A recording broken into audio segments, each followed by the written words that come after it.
Handa ka na ba, Ronaldo? Handa na! Okay, so go! Tara! Time's up! Pumasok ang walang kamuwang-muwang na si Ronaldo sa Amazing Maze ni Lola. Sa unang kanto pa lang, dead end na ang nakaharap niya. Parang ka pupunta, I cannot... Hey! Hey! Ano na nangyari dyan? Pagpasok ko, may multo agad yung taong grasa. Talagang gulat talaga eh. Paano na yan, Ronaldo? Nasalisihan ka na ng magnanakaw. Bilisan mo naman! Hoy, Ronaldo, hindi kasama yan sa treasure ni Lola. Ano yung dalan mo? Mga bola! So, bilisan mo! Come on! Bilisan mo! Mapapansin ko may tao sa likod ko. Nakita ko nga yung magnanakaw, dinawakan ko siya agad siya. Binigay naman kagad yung nagpoli naman kagad, binigay yung nakuha niyang isang bowl. Sigaw na sigaw si Bogart. Nakailan ka na, Ronaldo. Sabi ko, nakaisa pa lang po ako. May kita ha?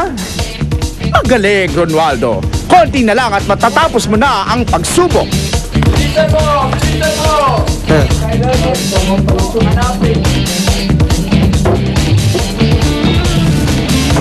Imbis na yaman ang makuha ni Ronaldo, iba ang bumulaga sa kanya. Nagulat ako, biglang sapo yung white lady na multo. Wow, sapul ako sa mukha.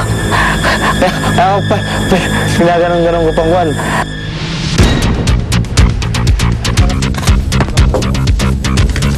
Bilisan mo, Ronaldo! Ayan, nahanap na niya ang isa pang treasure. Kompleto na, Ronaldo! Kompleto na, kompleto na!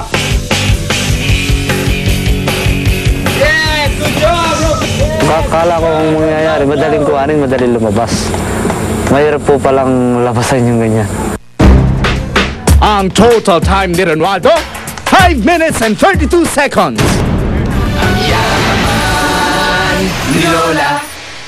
Johnson, handa ka na ba? Yes, sir! Handa na po! Mamaya, si Josa naman ang magpapasikot-sikot sa Amazing Maze. Madaig kaya niya ang kanyang Tatawakin mo mga ngayon. katunggali. Isa-isa sa inyo.